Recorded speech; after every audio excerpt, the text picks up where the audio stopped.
I pitched in a meeting today. We were talking to a cannabis chemist, and I was like, you should invent the weed pencil. It's like a weed pen, but you can erase your high. Paper moon, it's the paper moon. Need some cool books, look no further than the paper moon. This is an unpaid advertisement. Paper moon.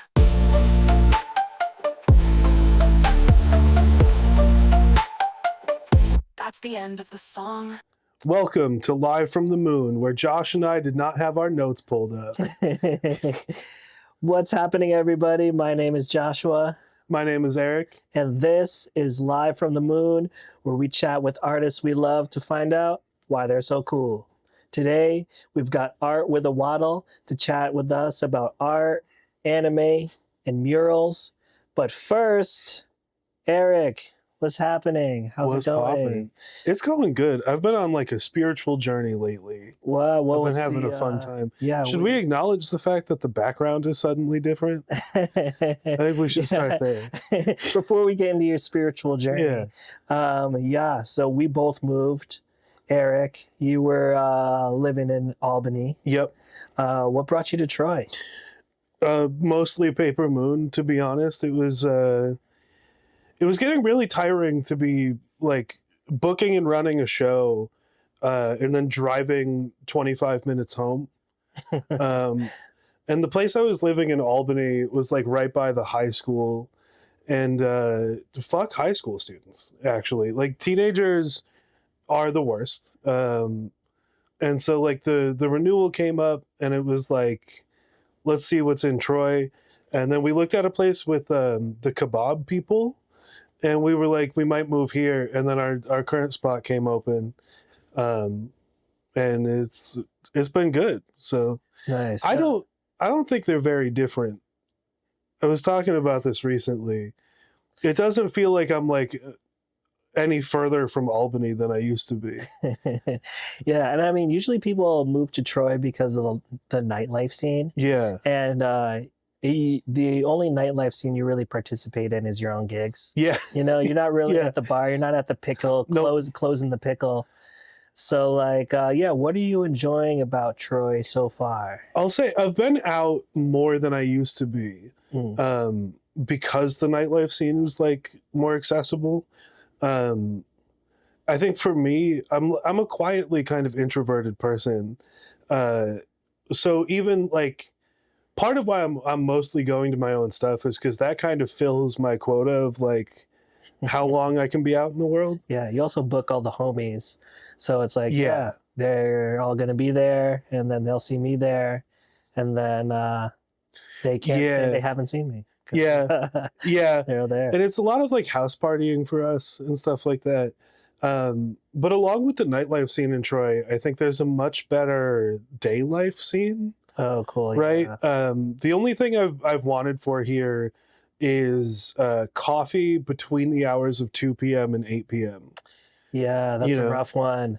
Yeah. It's pretty much just Stewart's Yeah. keeping it going. And I'm not trying to I've driven since moving to Troy 40 plus minutes for good coffee late at night. And I'm happy to do that. Where's that 40-minute trip taking you? That 40-minute trip is taking me down to Saratoga, mostly to steal coffee off my family. Okay. Yeah. Because it's like if I'm driving for coffee like that, it's to get out of the house, you know? Mhm. I also recently like drove up to Thatcher Park and then didn't stop. I took a wrong turn and was like, fuck this, but I just needed to listen to music for an hour and a half. But yeah. I think like the farmer's market and like even being at the pickle during like down hours, it's not that I hate going out, it's that I hate going out into a crowd of people. And then to like invest some of the spiritual journey in this talk, it's like I don't love being around indulgence. Right. So I don't like being at the bar at like 3 a.m. Like I don't like closing it down. Yeah, because that's never the best thing. I mean, you're with the homies. Right. We're all twisted up in all sorts of different directions. We're we're looking for another excuse to not go home. Exactly. Moderation in all things, you know? In nothing at 3 a.m. Yeah. at the pickle. Yeah. But like 8 p.m., that's a vibe to me, you know? Yeah. And then I think I moved out of Albany and then got more involved in Albany politics, which is very confusing to me, but that's for a later date. Yeah. Distance from home is good though. Cool. Well, I also moved. Yeah. As our viewers will notice, I've got a different backdrop. We're in the new Paper Moon location, located at 6 Brunswick Road. Yeah, 4th Street, loved it, had a lot of fun. I pretty much squeezed every ounce of space I could out of the 4th Street location. Heavy metal bands to poetry nights to hip hop nights to art gallery showings to like pop-ups outside and inside. So yeah, and then this place, I was offered the space from Pete, who owns Collar City Guitars. Shout out. So yeah, he owns the building here. There's factory tattoos in here. There's a frame store in here, and yeah, they were looking for a tenant that was selling art to kind of bring everybody together. And so yeah, I moved into this place early June. It's July now, and yeah, we're about to have our first poetry night in here. Hell yeah. First zine release party in here. And yeah, I'm kind of hyped to do it. I kind of successfully avoided throwing parties in the shop like all of June. Had like a grand opening party, but that was just me playing music from my Bluetooth speaker and serving cookies and sodas. But that was still pretty cool, right? That was pretty cool. And so yeah, now I'm kind of getting ready to get in the party mood, using this place for a party venue. Got this hip hop beat maker H2Go. He made this like boom bap Brazilian album, and he's gonna be hosting his album release party here, and he's bringing along with him the Brazilian samba marching band. So there will be a full samba marching band in the parking lot. So yeah, we'll see. Are you going to be able to fit a Brazilian? Yeah. I know. Like we're blocking off 2 parking spots, and yeah, we're just gonna go for it. A Brazilian is a lot of people. Yeah. You're looking to move away from music largely still, right? I mean, yeah, at the old space, I was booking, like sometimes it would be like every day I was open, I would have music events. And I don't know, I was going with the flow, kind of just saying yes to everything. It was just like a really easy way to avoid buying ad space places, because like ever since I opened, I've just get calls literally like every day from like Yelp. There's a scammer call that I don't know, they've stopped calling, where they want you to sign up to be on like this like the Siri, like the voice recognition stuff, and they call and they're like, hey, do you want to get on voice recognition? And then like me, like I'm like, I think I am already on voice recognition, but I've talked with them, like I've almost gotten scammed like 4 times. I'm so gullible. If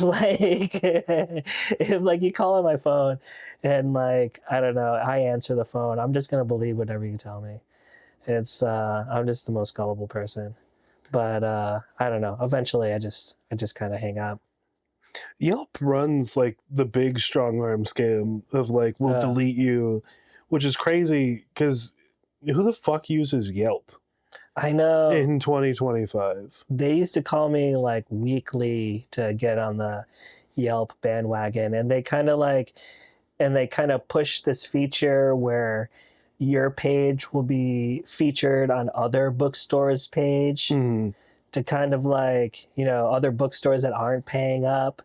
Then like I'll show up on theirs, and then I'm like, that kind of seems kind of shitty. Like I don't want Super like shitty. it's like I've like explained it to scammers multiple times. It's like we're all kind of working together to bring people out. So yeah. So anyway, gonna try to use like all the promo I got from doing all the shows last year Mhm. to kind of see who comes through, and I don't know, book maybe like one or two music Mhm. events a month, but definitely not like weekly. Poetry nights are definitely Mhm. happening. Um, but yeah, I kind of just want to like solidify the fact that this place is, a bookstore, a place where you go and read books. And I know I kind of like established myself as the party guy, and it's like really hard to like once you're the party guy, it's like you're just people just want you to party. So Mhm. like every time someone comes in here, they're just like, "Hey, when's the next party? When's the next party?" I'm like, "Oh, have you found there's parties in the books." Like read some books, use your imagination. I'm like partied out. I I think that's part of why I set such a hard boundary on it too, because I found out doing this in college that like if you're the party guy and you don't party that night, it's like, yo, what the fuck? Yeah, it fell off. Yeah. Like, But you don't want to fall off. if you're the not party guy and you're like, all right, I'll party tonight, that's like a huge moment, you know? Yeah. Um, Yeah, so I think that's like gonna try to move to like instead of like you got to go to like all 18 events I'm throwing, there's like two musical events, and like those two are gonna be like the mm, big ones. But yeah, because I had to like start shooting back emails to bands. I've started having like tour bands, like bands that are like touring, hitting out my emails, and it's like I get it. Once you're kind of like the blood is in the water as far as like your place is cool with having like metal bands in there, then you just get like flooded. mhm.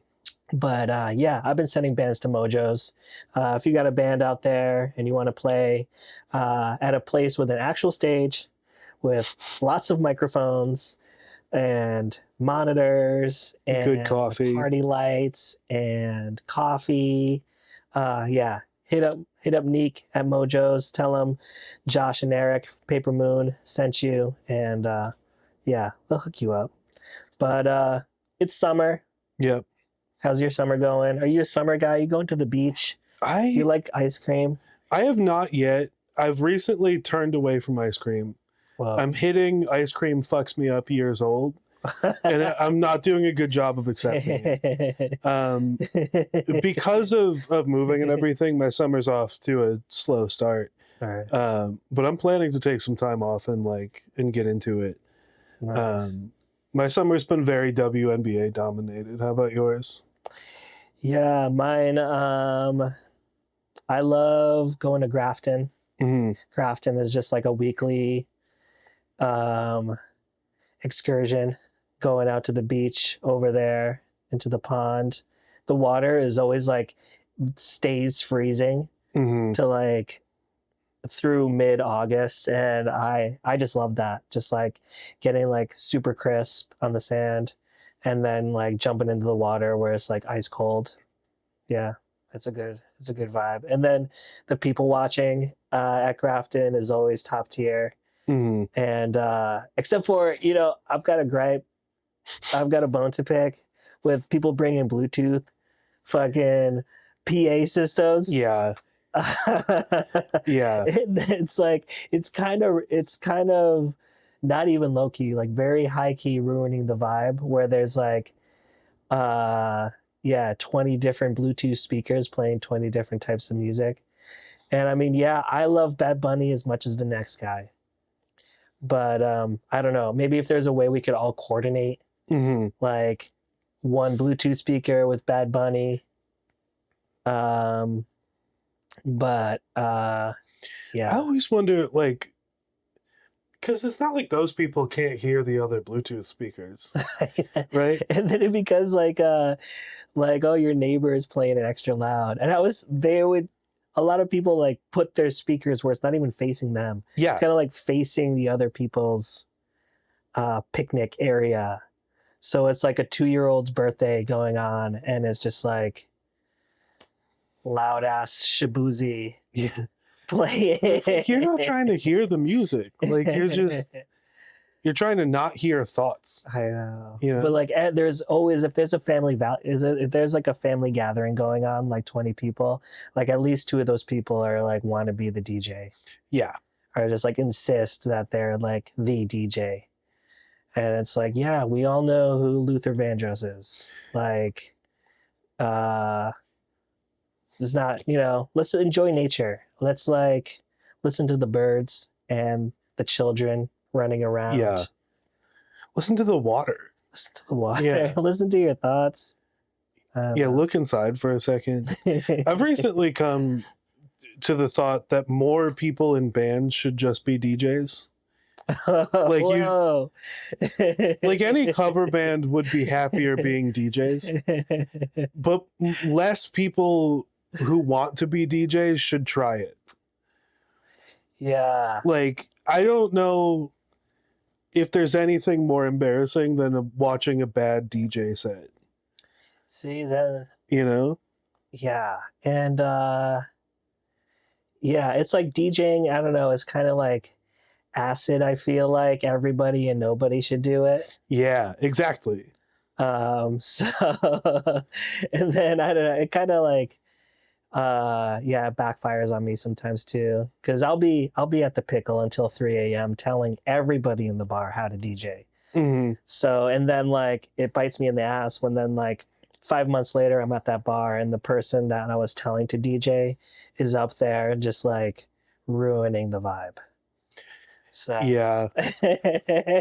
That happens so much with writing, where like I'll like say something, usually at this point publicly, and then I'll get like somebody will come up to me and they'll be like, oh, like check this thing out, and I'm like, oh yeah, it's good job, you made it, like you did make a thing. And like I don't really have, it's not fun for me to like help you in this case. Yeah. And you didn't write it for me, like that's obvious enough. I don't know. Yeah, writing, that's like I feel like you have way more of a chance to write something bad than being a bad DJ. Because there's kind of, I don't know, there's playlists. People have been DJing for like 40 years. There's like ways to like find out what songs are good. Mm-hmm. But then like I say that, and then like, I don't know, I'll be DJing. I think I've been DJing for like 15 years now. So like I think I've got a good handle on like what's funky and what's not funky. Mm-hmm. And then like someone, some young hip person will come up to me and want to hear like Big Willie style or like Pitbull. Yeah. And like yeah, it kind of makes you question your whole like am I wrong? Yeah. I think it does. It rewards, like DJing is much more you can do a by the book DJ set and it might not be a great set, but it wasn't a fucked up one. Right. Writing, if you just do it by the book, like I might be like, oh, congratulations, you learned reading comprehension. But I'm not interested in what you're doing. You know what I mean? Right. So it's a different vibe. That's why I think cover bands should be DJing, because you're not like, you're playing music, you're not making music.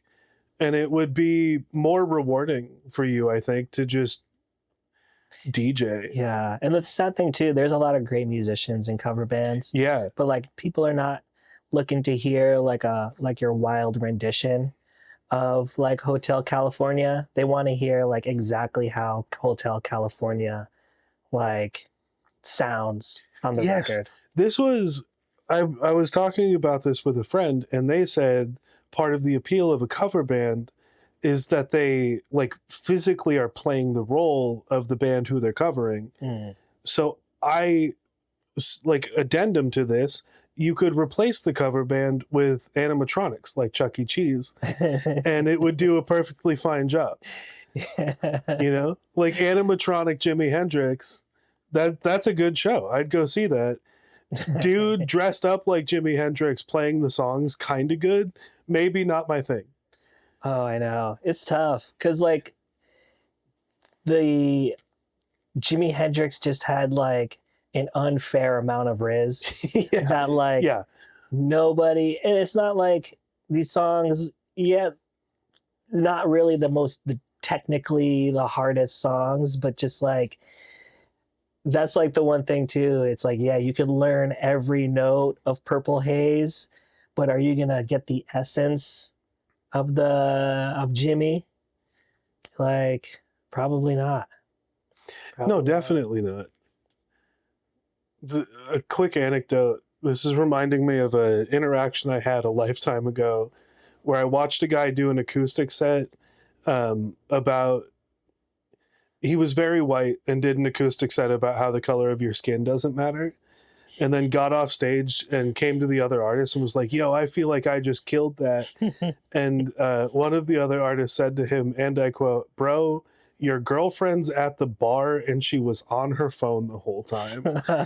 And But hey, and it just, that girlfriend has probably gone to like 26. oh, for sure. Yeah. Like, But I thought it was just so exemplary of like of where it was at. no, that's funny. Yeah, people out there, don't bring your significant others to the show. Like, they've seen it. They know all Mhm. your tricks. I don't know. Let them go and see other bands. How about that? Yeah, and I think I think on that note, we're gonna bring up our first guest, Art with a Waddle. Hell yeah. We'll be right back. Only guest.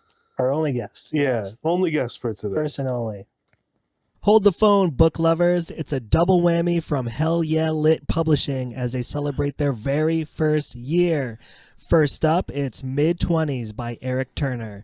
120 pages of raw, emotional, angsty brilliance straight from the heart. And don't miss Paper Moon Magazine Issue 4, a dazzling collection of poetry, prose, and art from over 20 local artists. Snag them both today at hellyeahlit.com. That's HELLYEAHLIT.com. And get your hands on some bold, fresh, and unforgettable. Welcome back, everybody. This is Live from the Moon. Today, we've got one guest, and that guest is Art with a Waddle, Yay! aka Zoe. How's it going? How you doing today? Doing great. It's very hot, but well, I'm surviving. Hot, surviving. And then you said you live near the shop. Did you walk to the shop? Too. I was in downtown Troy all day, so Oh, cool. I didn't walk to the shop. But I was almost tempted to go home because the Yeah. bus stop is right past. It's like, no, All I have right. to go to Paper Moon. So you took the bus. I did, yeah. Word. So you took the bus and you got to Paper Moon. Yeah. You how long have you been making art?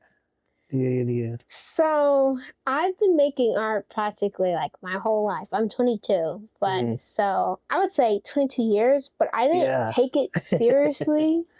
22, but I didn't take it seriously until like my senior year of high school. I started Mhm. like an art internship.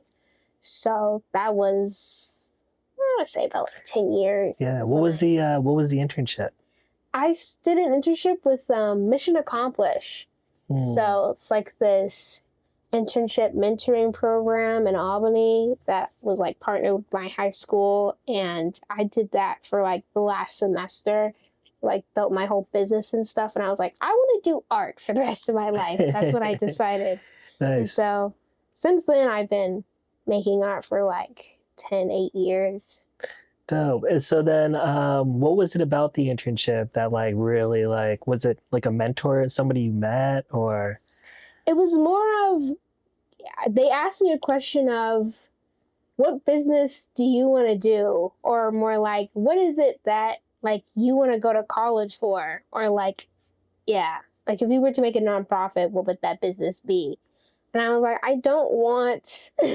I already did art, and I was like, I know I wanted to do something around there. I was so fascinated with like art and animation and storytelling. I was like, if I were to make a business, it would absolutely have to be something centered around art because I could not see myself doing anything else. Right. And were there like other artists there? Like, what were like the mentors, how did they help you? I was actually the only artist. It was like a group of just people had different ideas. Like one of my friends that did the same internship, she wanted to start a fitness business. Another one did fashion. Another one did like a skincare. It was more of like they taught us the business and like marketing, okay, and yeah. it was that aspect of the internship. But I just made it go in my own direction. Yeah. Did you have any like examples of how you wanted your art business to go? Or you just said like art and business, let me just find out how those two can combine? Well, I knew I wanted to be freelance, and I was just like, I centered the whole business around it being mine. Like, I was the CEO, and this is freelance commissioning, like, we make art, and Cool. that was it. Nice. And yeah, so that's what you're doing now. Yeah. Right? So you just got done. Is the project done in Schenectady? Yes, I just finished it a few days ago. So let's like start from the beginning of that project in Schenectady. How did you find out about it? How were you hired to do that? So the project is Schenectady utility boxes with Create Community. I found out that they were doing like the utility box paintings through like an Instagram post. So just going on Instagram, and all my siblings are artists, so what they do is that sometimes we send posts to each other, and be like, oh, check Cool. this out. This program is doing, or this organization is looking for artists. So I saw like the Create was looking for artists, and I applied. Now I applied not thinking I was gonna get in because the way I wrote the application, I was like, I draw characters. I want to draw an egg and a pepper on a box. Please let me. And I submitted, and I was like, I'm not gonna get picked. So I was like, it's all right. I either get picked or I don't get picked. Did you have to draw like a mock copy? I did not know. It was just wow. submitting some photos. They asked for experience. I was like, I have very little. Mhm. I do murals sometimes with my older siblings. Please. And fortunately, I got picked. So Cool. So then you got picked. And then did you go and sketch something, or did you just go straight to that power box and start drawing on it?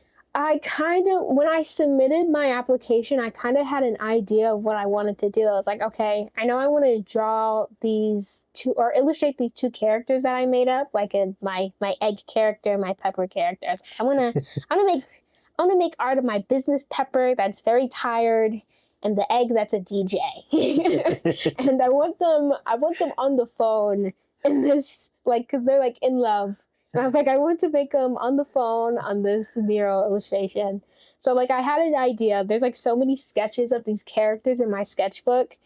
And so when I got accepted and they sent me like where my location was, I immediately like went down there, took pictures, and like Cool. started going at it crazy with my iPad. But Nice. so the mock-up part, some people, I was always told that like, oh, it's that like the planning part is the hardest, but as soon as I signed up for it, I knew what I wanted to do. So that was like the easiest part for me.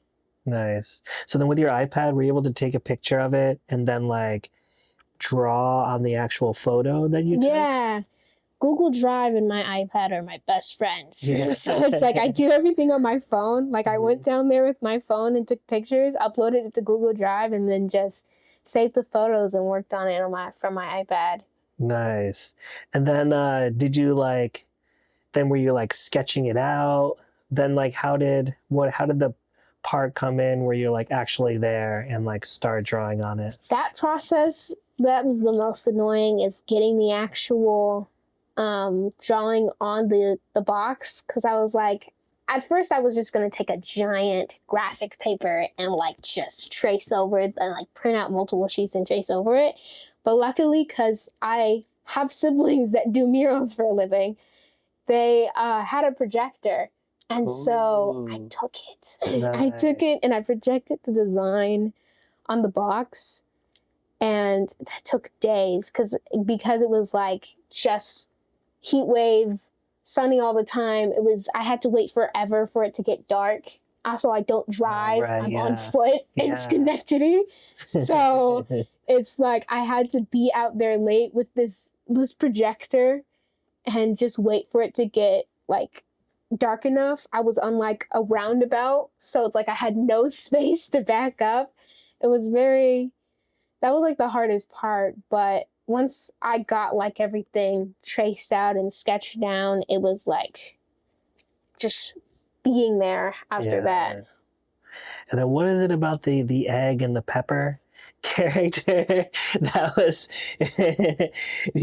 those are like some like characters that just are in your sketchbook? Yeah.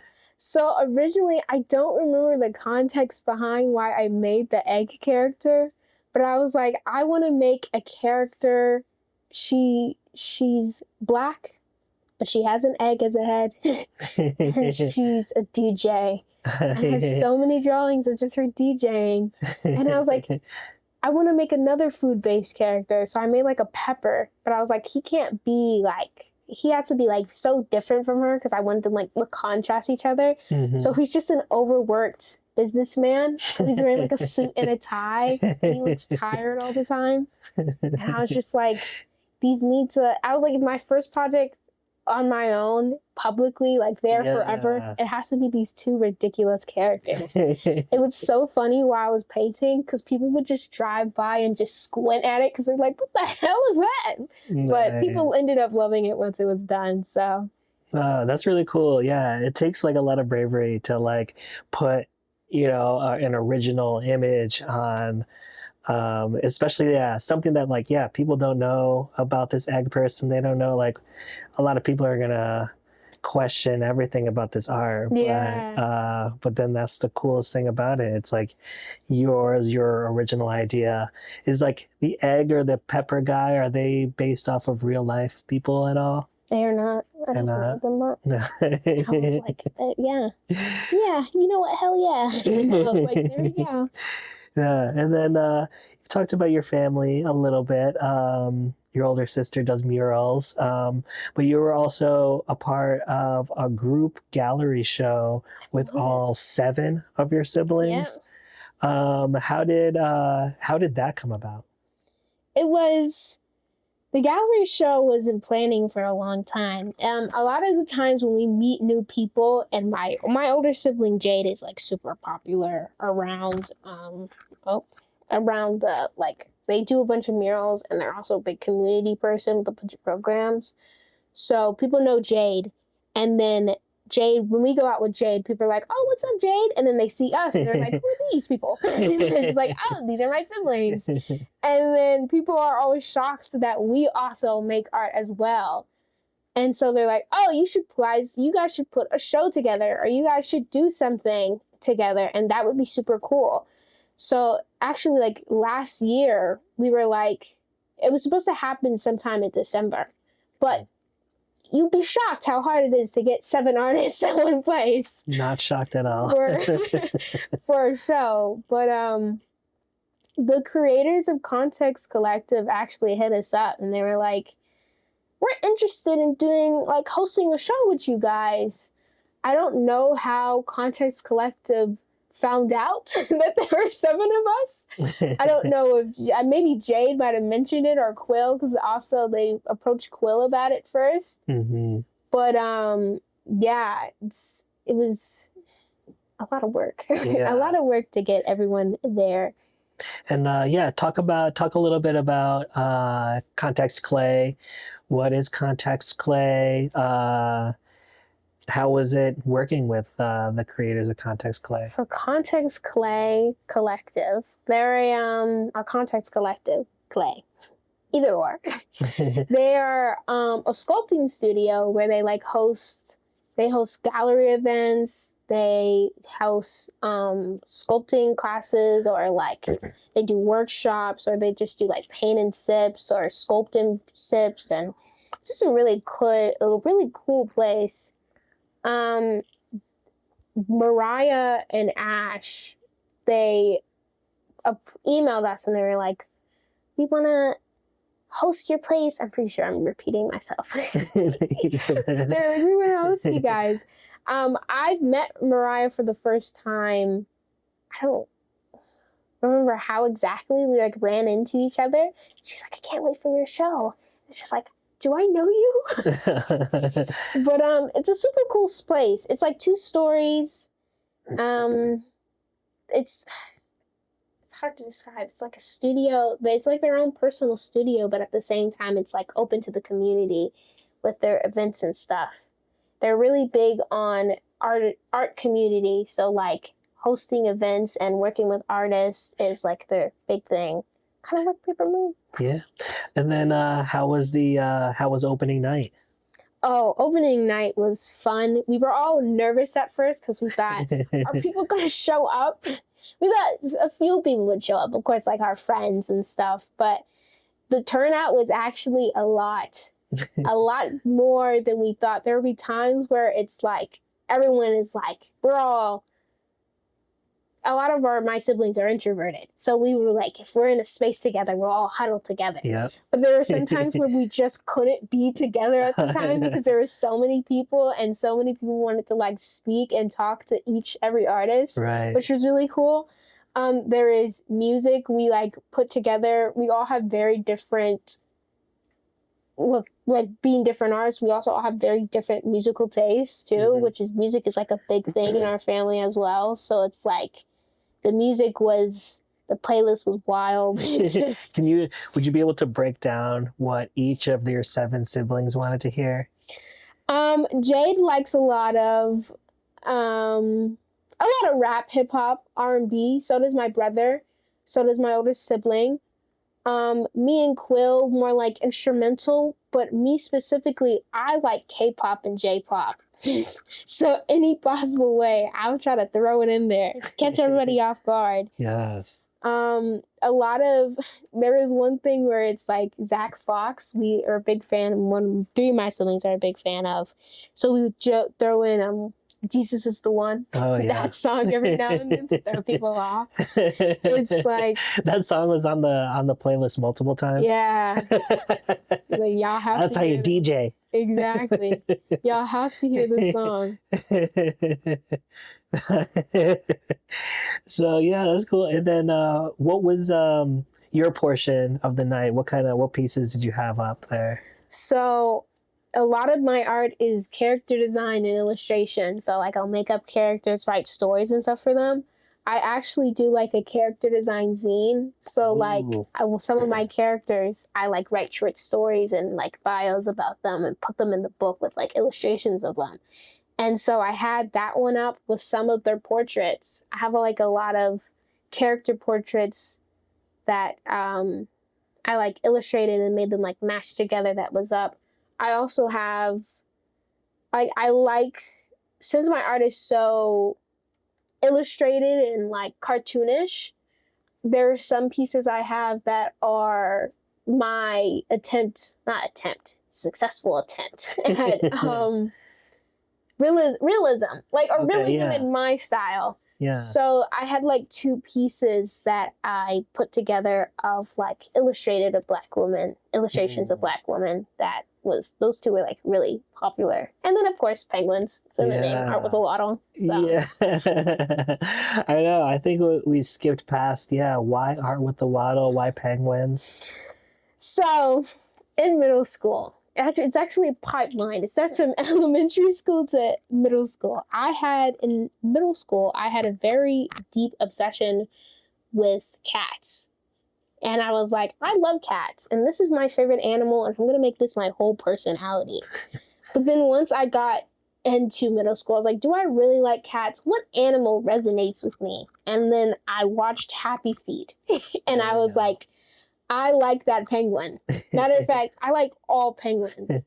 And so now my whole art revolves around penguins, and it has ever since. My obsession with Happy Feet and Happy Feet 2, because that one's my favorite, has gotten deeper. So Yeah, and then your business has actually I don't know, yeah, flourished. You're out here doing pop-ups. yeah. You do stickers, you do prints. How have what? So you've done a lot of pop-ups. Yes. What has been like one of the most interesting pop-up locations? Oh, that's a good question. I do a lot of just signing up for things to see what I can get into. So what a lot of the times I get stuck in random places. So there was one time where I was put in the 11 while they were doing like a certain type of show. I love the 11. It's such a nice spot. But the night I was doing it then, there was like a certain band performing and a lot of drunk people. But I was able to I enjoy talking to people. Talking to people is fun. It's great. You meet such a lot of interesting folks, but it's even better when they're drunk. So you could talk them to doing a lot of things. And that means buying art. Yeah. And I made them do that for sure. That's hilarious. How do you talk a drunk person into buying Avocado Man stickers? It's a bit of I've learned because I also do like vending with my parents. My parents own a soap business. So I've grown up always being able to be like a salesperson. That was my main thing. I was the salesperson of the business, surrounded by being able to talk to people and explain stuff to them. So when it comes to talking to a drunk person, I learned that people like stories. So if I sit there and I explain this whole story of this one character, they get really into it. And they're like, yeah, I love that. And then it's like, you just, it's the way you navigate that conversation. It's like, oh, it's like I cherry pick things from the things that they say when they're drunk rambles. I'm like, this resonates with you. You should get it. Nice. No, that's true. So you're 22 right now. Mm-hmm. And so doing murals, doing pop-ups. What else is coming in the future, or like something that it's kind of just right out of grasp, maybe, that you want to do? Right now I'm really into doing like public projects, like public local projects. So at the moment I'm doing like a custom water bottle with Albany Barn. They're doing like, what's it called? This is not paint water. So it's like they take metal thermostats and like paint illustrations on them, and I got picked to do that. So I'm doing that one currently. And mostly just helping people with murals. Like I'm helping Lexi tomorrow with the mural on a theater in Albany. So just a lot of going outside is fun. And talking to people is fun, and doing these public art projects, I want to do a lot more of that. Cool. Is there like somewhere that you would love to like paint a mural on, like a bucket list mural? I don't know. I think if I had to pick one, I know schools are kind of strict, but I would love to paint like a goofy character on a school building. And I think that would be cool because yeah, I like that. Kids There love was characters. I went to Shaker High School in Latham, and there was like this old Led Zeppelin mural that was like on the high school for just like the longest time, and it was just like the coolest, oldest mural. That's so cool. So like It's doing like a timeless kind of mural at the school. That's some cool stuff. Yeah. So I think we're gonna wrap up this convo by talking about something that we always talk about every time we see each other. Anime. So yeah, what and you've given me like most of the new anime that I watch is because of you. So let's put the people on right now. You were saying that Kaiju number 8 is coming back. It's coming back for season 2. Nice. Is it back right now? It is, yeah. Cool, okay. Just started. The new summer like season of anime just started, so a bunch of new and old animes are coming back, and I'm so excited. Kaiju number 8. And that's like that one. Like nowadays, there's so much anime out, and but then like you start getting hyped for an anime for like a number of reasons, and then you never know if it's gonna have like top tier animation, or if it's gonna have like a lazier style of animation. Exactly. And but Kaiju number 8 was one of the ones where the animation was just nuts from episode 1. Kaiju number 8 is amazing. What other some new anime you've been into? There's this new one that just released called Gachakunta. Nice. It's so good. The animation is great. The story seems to be interesting. I have not read the manga, but my brother has. Me and my brother are both really into animation and anime, and that one is good. Nice. The story is good. There's good representation. Oh my god, Black women. it's great. What's another good? I'm really into isekai. So like teleporting to a different world. What are some examples of some isekai animes? Ooh. If you want for a beginner one, I recommend. Do I recommend this? I would just give it a try. And if it's not your thing, don't watch it. But there's the Shield Hero. It's a good beginner anime. But like my favorite isekai has to be the recent one that released is called The Water Witch or Water Wizard. And that one is really interesting. Nice. Good animation too, especially for the studio. It's not that popular, but it's good. What about I Was Reincarnated into a Slime? Yes. Oh my god, that completely did that in my head. That time I was reincarnated as a slime. Now the title is crazy, but it tells you what you need to know. He was reincarnated as a slime. I feel like that anime manga just like opened. I don't even know if isekai like existed before the slime. I mean, it probably has, but I feel like that's the one that like constantly gets kind of like parodied. Yeah. And but it's such an interesting story and like so a concept. Cool. And it's like getting transported into the world as a different being is such an interesting concept, and that one is good. There's also another one similar to that one called So I'm a Spider, So What? Can you guess what that one's about? That one is good also, though. Oh my gosh. And then, we're talking about there's a lot of anime, a lot of Japanese anime, but then there's also, we're like exposed to now anime from other countries. Yes. Korean animes or Korean mangas, they have a different name. Wanhas. They are now getting animated. Soul Leveling is one of them. It's from Korea, but it's getting like localized to Japan and like English.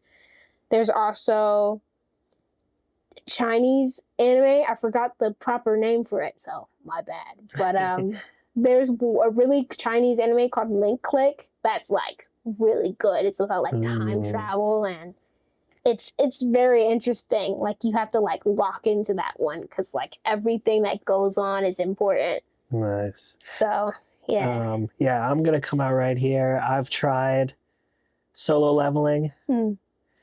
I don't know. It's like sometimes like I can see like the character development, like he's gonna be a great character maybe like in season 3. Maybe. But like he likes to aura farm. Yeah. It's a lot of that. Yeah, he's just like, I don't know, like during the first season is just like really hard to like the main character from that anime. That's a big critique of Solo Leveling. People are just like, I don't like the main character. Yeah. Like, why is he just standing there? It's just like, I like Solo Leveling because I like overpowered characters. So maybe I do just want to watch him stand there while he makes other things. But maybe I like aura farming. Who knows? Big one coming up in September. Demon Slayer. Yes. Oh my gosh. Are you down with the Demon Slayer? I love Demon Slayer. Demon Slayer is a good one. Yeah. I cannot wait. I'm gonna go to the theaters. I'm gonna see all of them. Same. I think like, and I love how like Kind of like when an anime becomes really popular now, we get to like get the anime in movie theaters. Yes. Because it's like super rare to get anime in the movie theaters, especially like how like with Demon Slayer, they'll put just like the premiere episode will be in the movie theater. And like first 3 episodes. Yeah, they will like won't do that for just like regular American TV shows. Yeah. But yeah, it's really cool, especially with Demon Slayer, the animation. I feel like it even on season 1, it started with great animation. Yeah. But the animation now, it's like on a total different level. It's so good. Same thing with they started doing that with Dawn as well. Oh yeah, they put the first 3 episodes in the theater. Dawn is interesting. That one, I feel like the first few episodes are really great. Yeah. Especially the first episode. It sets up, the follow through, kind of like the lagging kind of episodes in the middle. Yeah. When there's like no action, there's like really no action. Yeah. But then when there is action, it's like the coolest thing you've ever seen. That studio, Science Saru, which is the people that like produce Dawn, is my favorite Japanese studio. Like, if I had to pick one, it would definitely be that one. They make such great movies and animations and animes, and they never miss. They're a good studio. Yeah, that's what's cool. I like about anime nowadays too. We can have our favorite studios. Yeah. That like if you like one anime from that studio, you like another one that they produce. So yeah, it's really cool. Cloverworks is also a good studio. They made Windbreaker and the Elusive Samurai. Elusive Samurai. That one is so good. The animation of that one is so creative. It's like they take a very creative direction with it. It's one of those, I think that one's a great one because that one's a rare one where like I've watched episodes just like multiple times. Yeah. Just because if you blink, you miss out on some amazing animation that's happening. It's almost like like watching that one, you really feel bad for the animators. Yeah. Because it's like, you did not get to go home, bro. Not at all. Even down to like the like I never skip the intro. Sometimes if I'm not like messing with like the song, maybe I'll skip. But the Elusive Samurai, I'm never skipping. That one is good. Windbreaker was one that I never skipped the intro to. I like that song. I like that artist. I like Windbreaker. Windbreaker is so good. Yeah. The Power of Friendship. Yeah. That's when that one is. New Chainsaw Man. Oh yes, the movie trailer for that one came out. Chainsaw Man. Oh my gosh, those people really aren't going home. Oh no, they're not. They're locked in. Yeah, and Chainsaw Man was so great. I remember when it first came out as a manga, and I was reading it from chapter 1, and like from chapter 1, it was one of those where you just like knew. It was like when you like, I don't know, the feeling where like the first person you heard like saw the Beatles live. Yeah. Like, oh, these guys are gonna be big. That was like Chainsaw Man. I was like, once this turns into an anime. When I first watched when I first read Chainsaw Man, I read it when there wasn't even, there was an anime that was like, people were saying it was going to turn into an anime. And I was stayed up to like 9 a.m. and read it over the phone with my friend. It was crazy. And I was like, oh. Yeah. It's so creative and interesting.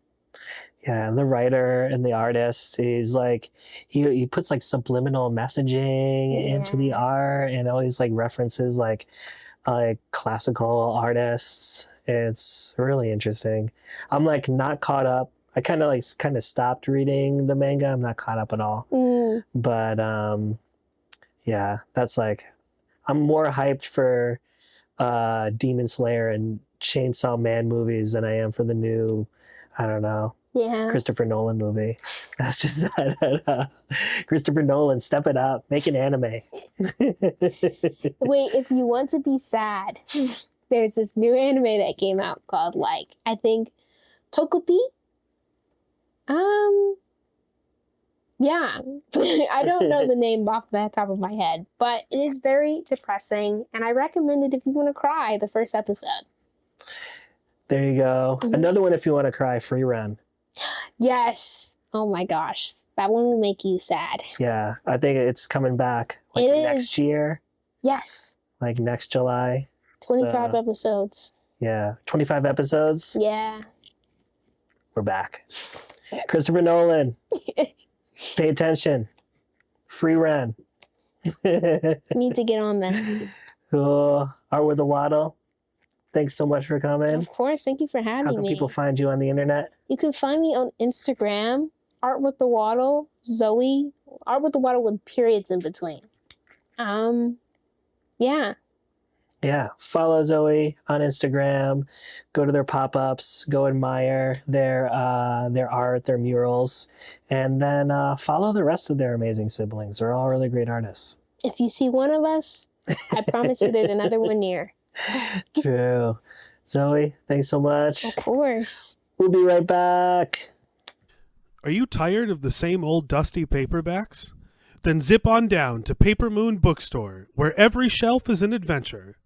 Located at 42 4th Street in downtown Troy, Paper Moon's got spine-tingling horror from Clash Books, globe-trotting tales from Archipelago, eye-popping art books from P.S. Hudson, and so much more. Are magazines your thing? They've got the latest from Vogue, Harper's Bazaar, Essence, Rolling Stone, Aperture, Paris Review, The Drift, and more, hot off the press. Don't settle for the ordinary. Step into the extraordinary at Paper Moon Bookstore. That's 42 4th Street, downtown Troy. See you there. Welcome back. Live from the moon. Thank you, Art with a Waddle. Hell yeah. We're going to wrap it up with a little chat about Indian Ladder Farms. Yeah. Hell yeah. One of my favorite places to get some apple cider donuts. Look at the demonic goat that they've got over there. They have a donkey that I didn't know about. Shout out man, Camtron. Donkey is great. Camtron put me onto the donkey. Camtron 3,000? 5,000. 5,000? Yeah. There's been a couple iterations. Has there? Yeah. I'm behind. So yeah, what do you got going on at Indian Ladder Farms this summer? Yeah. By the time this comes out, we should be through most of them. But Indian Ladder is working with friends of the pod, I guess. Collar City Mushrooms. They're a local mushroom garden. And Avery and Amber from Collar City Mushrooms, and Amy, I can throw Amy in there, knew me as a hip hop guy. And they were interested in doing some shows. Avery's a big metal guy. So they're planning to do Metal Against the Mushrooms. And they came to me and they were like, why don't we do a hip hop show here? And I said two things. I said, first of all, there's no way I can do one of these. If we do one, no one's coming. Right? And two, there's no way I can do it alone. So I called for the barb. I spoke his name into the wind. And lo, the barb appeared. And Indian Ladder greenlit us for a series of shows. So it'll be 4 shows building up to a big festival show, which should be happening around the time this comes out. Yeah, and the plan is pretty loose. I think because of kind of how that venue is laid out and what I'm interested in doing, I'm hoping to do something a little bit more elevated than, the typical local concert experience. Because it's kind of a haul. There'll be a lot of kind of foot traffic, but also I think it's a great space to really play around with performance art. No, that's dope. So and then you've kind of, yeah, I guess people know you as the hip hop guy, but from the past year, you're kind of the poetry guy, and the event guy. Yeah, which is crazy. That's insane to me. I'm not supposed to be the events guy, but it's working out. I enjoy running them. I think I'm good at it. I hope I'm good at it. So that's been fun. But yeah, I think really there's been a kind of clash and convergence of, 2 histories, one being the poetry side and the other being the hip hop side. So I think Amber knows best that pre-college, I was the hip-hop guy. During college, I was the poetry guy. Coming out of it, who knows what the fuck I'm doing. Yeah. Um, But that kind of like locally, I don't know, it's kind of hard to just stick to one thing. yeah. Like if you're doing a poetry night, musicians are going to show up, artists are going to show up, people from different disciplines are going to show up. So and that's kind of like what I love about this area too, is you're Yeah. just going to run into lots of different musicians, lots of different artists of all types. Yeah. The constantly running into people has become like definitely part of why I don't go out as much, because there's never like I sometimes miss like my early college days when I could go out and nobody knew me and I could just like go home. Nobody was like, hey, you put me on a show. Yeah, I think there's also an element of me as the events guy. I've become sort of the MC guy. Right. So if there's a lull in a party, if the DJ is not doing his job, it's now my job to entertain. You know what I mean? This is hard to do. I mean, Like- you hold, it's like you hold court very naturally. Yes, yeah. Usually by breaking the silence with something extremely flagrant. Yeah, just flagrant and controversial. Flagrant and controversial. The other day, it was Japan, out of all the Asian countries, This has is just the factual information. worst food. Whereas Yes. you talk to anybody. Yeah, Japan, love it. Yeah. It's the greatest food ever. Those people are ill-informed. Okay? It's is it just that when we think about Asian food, it's like not the first thing that comes to mind isn't that sushi isn't as great as K barbecue, but they're both equally amazing. I don't know. no, because Korean barbecue and Vietnamese food, Northern Chinese food, Filipino food, these things all survived. Like, they made it out, you know? These are survivors. We only eat sushi because of the nuclear bombs. So, like, we're eating colonial sushi. And I'm not fucking with it. Because after the nuclearization of America, as it was launched into Japan, Japan developed this intelligent economic decision to be as ingrained in the culture of global superpowers as they could be. And so they opened up all of these like early tradeways with America, with Russia, and so on, also kind of being forced by the American police. And so then we got sushi way before we got the other Asian foods. So there's like a history there, in the same way like Chapel Roan will be the first big gay artist, you know what I mean? Or like Megan Thee Stallion gets grandfathered in. Like, we all pretend she's better than she is because she was like the first woman of the 2010s. Nicki Minaj has the same problem. Japanese food is the Nicki Minaj of Asian cuisine, right? Like, we got it earlier, so it was already acceptable. And then K-barbecue and pho and Thai food, fucking Thai food, bad drunk noodles are better than great sushi. And I fully believe this. So I'm not intentionally holding court. I'm just speaking my truth, you know? Yeah, but it's always, I don't know. It's like you have just like a great way to break the ice. Yeah. And like that's why like anytime you're in the room and I'm in the room, I'm tossing you the mic. Because Please. you're gonna break the ice. You're gonna break the glass ceiling. Yeah. It's just glass everywhere and ice. Just glass and ice. No one knows the difference.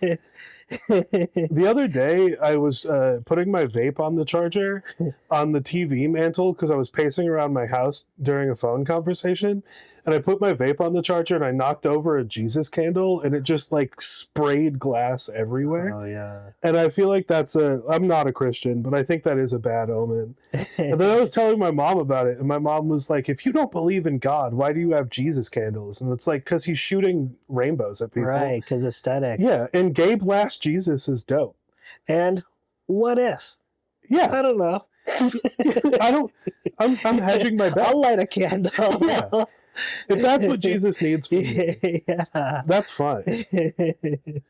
No, literally, I have like I have like 4 rosaries like hanging from my rear view mirror right now. My rear view mirror looks like Jim Morrison right now with all like the beads. And it's just, what if? What if? But the Indian ladder show should be cool. It's also very exciting to me that they're outdoor. No, that's dope. Who are you hyped? Or maybe like who are you surprised that you were able to like jump into the DMs and they said yes? Camtron is a big one. Mostly because that was just kind of happenstance, like Barb and I being out. You bumped into each other and like cool, you shot your shot. We all kind of converged at Alive at 5 and made it work. Honestly, I don't think we're booking anybody who I'm like starstruck by. Mm-hmm. But there's a lot of people I'm really excited for Daydream Fountain. I'm excited to bring Keo out there. I think that'll be great.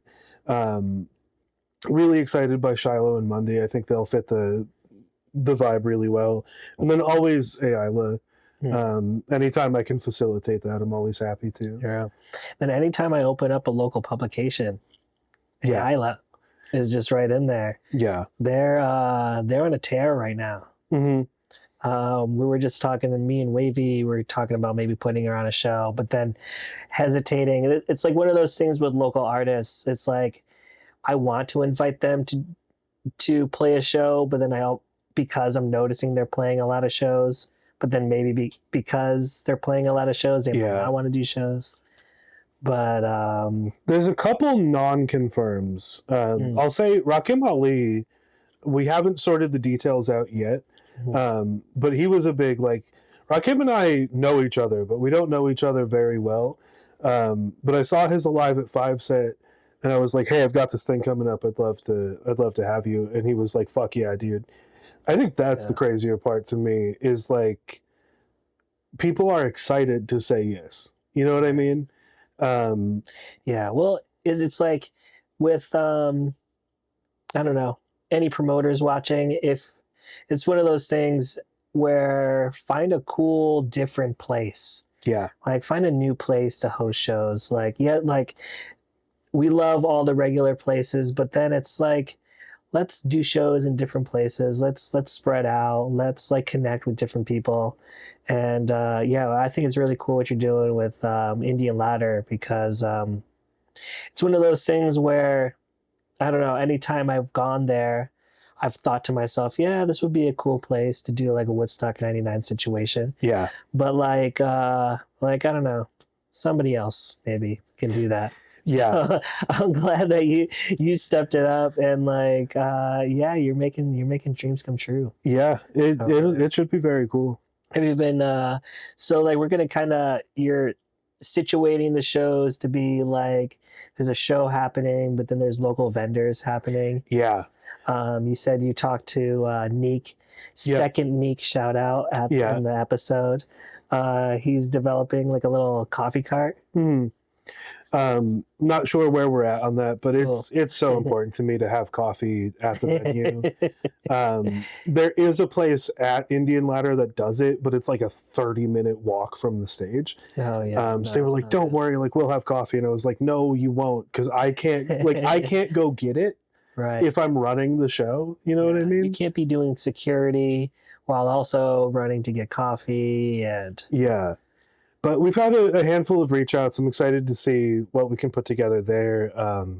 Daydreaming reached out, and I'm such a fan of his work.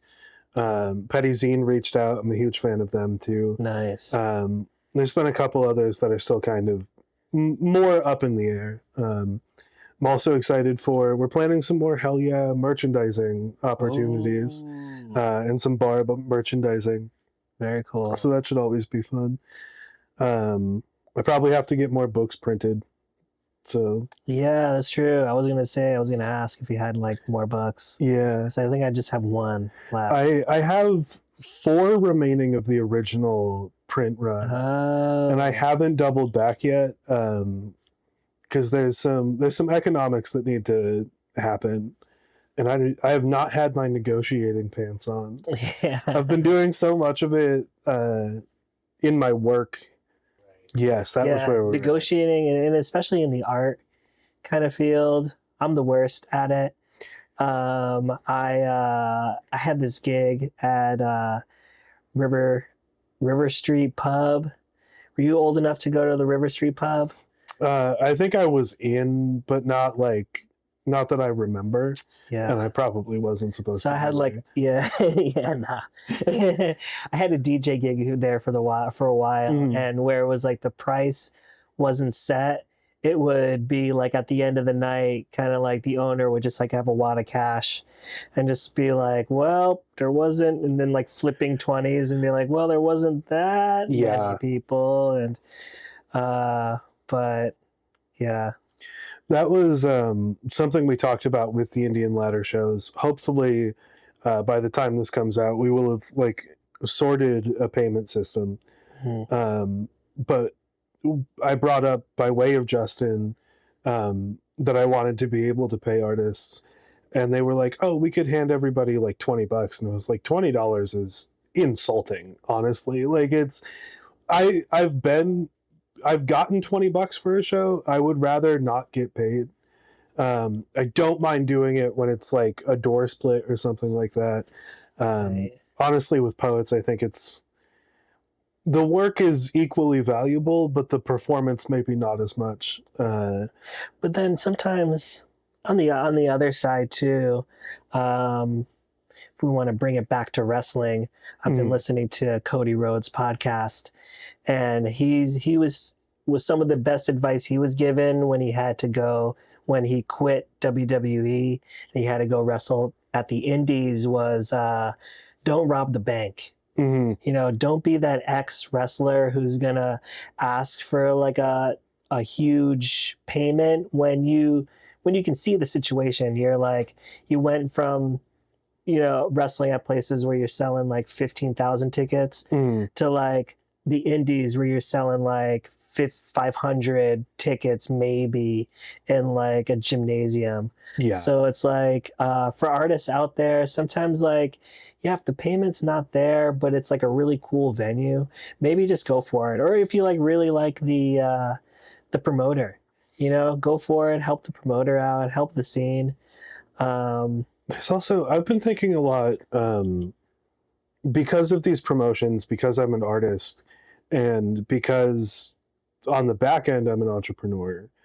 I've been thinking a lot about the difference between like working in a business and working on a business, which I think is a really relevant difference and like a lesson I would like to teach people more.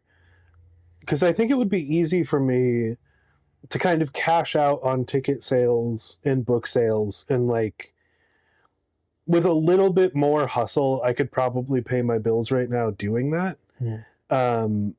But it would also put me in a position where I'm constantly hustling to get that done. Mhm. And I don't think that that's a great place for art to be coming from. Right. Right. So something I struggle with is like paying an artist or as an artist asking to be paid in a way that the money doesn't buy anything. Mhm. Right. It buys like coffee or whatever. A touring band, you always pay gas. Mhm. But there's a huge element to where it's like you're cashing out now and you are kind of robbing the bank less so. But you're taking that money out and not figuring out what that money can be doing. Yeah. And I think I've struggled with it for a while because I've seen business and art as so separate. And now it's like when we talk to people like Zoe, the business and the art are so kind of intertwined that it does make me step back and say like, okay, are we thinking about this with the mindset that we're thinking about a business with? And if so, like how does that change how we function mentally and cognitively going into it? Because I talk a lot to local artists about, you know, how's your TikTok going? How's whatever? And a lot of the time they are so caught up in making the art, which is like doing that is great. Maybe though, if you really love making the art, like maybe go get a job and have that pay for it. And then don't worry about building all of the content a lot of artists are better served as content creators for a long time. That's why we're doing a podcast. Yeah, exactly. But yeah, and where I've kind of fallen into it too is kind of because I have to hustle. Yeah, I'm making, paying my rent by selling books. Yeah. And so like the hustle then uh like how when I feel great at the end of the day is like I've A hustled, B, people came in and loved the stuff, and C, I'm like proud of like the stuff that people are into. Or I'm like hustling towards like a cause like I'm like really excited about. Like I'm currently sending emails back and forth to get um books for a drag story hour. So it's kind of it is a pain in the ass because it's like it's two drag queens on two different publishers, and those two different publishers have two different sales reps and two different sets of emails I'm sending out. But then yeah, I'm tired, but then it's like it's a good tired because I'm like hustling to get these cool drag queen books to like sell them to like kids. So it's kind of trying to balance like you're hustling hard and make sure like you're hustling hard towards something like you really care about. Yeah. This is where I mentioned at the top of the show, like I feel like I've been on a spiritual journey lately. I was really looking to resolve two things, I think. One was a lack of clarity around what I was doing. And the second is kind of a frustration that I carry around with a lot of people. I think it's been highlighted since the Trump reelection. I think a lot of people, frustratingly to me, live a life that causes negative outcomes and then pretend that the negative outcome is anomalous. Yeah. And we see that a lot in local nightlife because it is very possible to engage in a lot of activity without the struggle. But we see a lot, especially in the arts scene, where people will feed into a jealousy, and then that jealousy inevitably becomes an issue. Right. That's like the biggest roadblock I feel with a lot of artists. Yeah. Is that jealousy. And I get jealous. I'm sure you see other people and get jealous. Oh, yeah. It's just like, I don't know. It's really hard. I feel like it's not even natural to like turn it off. It just happens.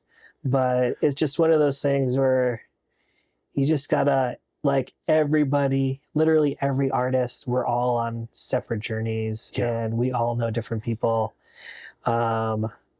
It's like, but when people like really feed into that jealousy and start putting down local artists or going on Instagram and saying like, oh, why isn't No Fun booking me? Sit back for a minute, book yourself at other venues. Like No Fun is being run by just like a couple of people, and there's like a lot of people looking to book shows, and there's just like it's just like a lot of different variables that are going on that like maybe you're not getting booked, but like going on Instagram and complaining about why you're not getting booked is like not gonna get you booked any faster. No. Yeah. It's that, and there's so much just like petty squabbling that goes on. I think that's the bigger vice for me. I'm a big moral high ground person, and I'm happy to be that. But I don't know that it was helping lead anywhere for a while. And then more on like the personal side, it's been a struggle over the past couple months being the poetry guy, the events guy, the comedy guy, the like whatever. It's like, fuck, I need to figure out what I'm doing. And then Justin and Amber and I were having a conversation where Amber said something about having a goal and then also said, oh my Buddha, which she always does, which led me to the natural question, like, can a Buddhist have goals? Because it occurs to me that every goal is a desire, right? So then I took about 3 days where I did nothing but read Buddhist scripture. Nice. And came across this kind of like Buddhist delineation of aspiration and ambition, right? Mhm. Where aspiration is a sort of material one, and ambition is about like who you as a person desire to be and who you think you should be. And I found that all very helpful. And I think especially leading into this slate of like Indian ladder shows, it's allowed me at least to reframe the entire thing less around what can we make of it and what can we do with the space, and more what is it effortless to do with the space? What does the space want to be? And really for me, I think the big thing is like having been clouded lately by being thrown into a sort of competition with other events, that I think naturally drove me towards doing things the way other people do them. But I don't think that's what I'm trying to do, and I don't think it's the best thing for these shows to be. So I've really had to slow down and reframe, but I think we're going to do something very special as a result of all of that. And there's some advice I've decided to just straight up underwrite from now on. Like anytime someone goes, well, this is how these people are doing it, I don't need that, I think. And I'm to return to the frustration, so tired of people telling me how I should be doing things that they are not doing, you know? Yeah. And I think I'm underneath all of this, I'm an agreeable person, right? So I've been trying to be like compromising and being like, oh, we can try it out. But over the past couple of weeks, I've returned to just being like, go do it. Like if you think you're better at this than I am, you can go do it. Right. But I'm going to do my stuff this way, and it's going to work out. No, yeah. It'll be good. Yeah, it has been great seeing you come into your own, especially because, yeah, you're coming out of college Yeah. and into the world, and I don't know, following the moment you realize like, oh, like I don't have, there's like no schedule, like I have to make my own schedule. I have to like, yeah, make, and then I don't know, carve out your section of the world. Yeah. It's really cool. But yeah, I mean, easy for us to say right now because we're both popping off pretty hard. But Yeah. Yeah. just want to say, yeah, unlike the last note, yeah, people go out there, create your own thing. There is nothing is gonna make you happier than like going out with your original idea and like struggle for something that like you actually want to accomplish. And even if like, I don't know, it doesn't work out, it's still great lessons for like new things you can do. Do not surf a rising wave, make a wave pool. That's right. And on that note, thank you all for watching. Eric, great chatting with you. Yes, Justin on good the chats. camera. Shout out, Art Barb. with the Waddle. We'll see you out there. We're gonna watch a bunch of anime. And yeah. Good night, y'all. Peace. Peace. Yeet. Is Justin my dead name now? I think so. I know. Is it Babs? Who the fuck am I? I think the like rule I've been implicitly following is This is you're Justin when you're like behind the camera, Good stuff. and Barb when you're in front of it. True. You know? I think Barb is your drag.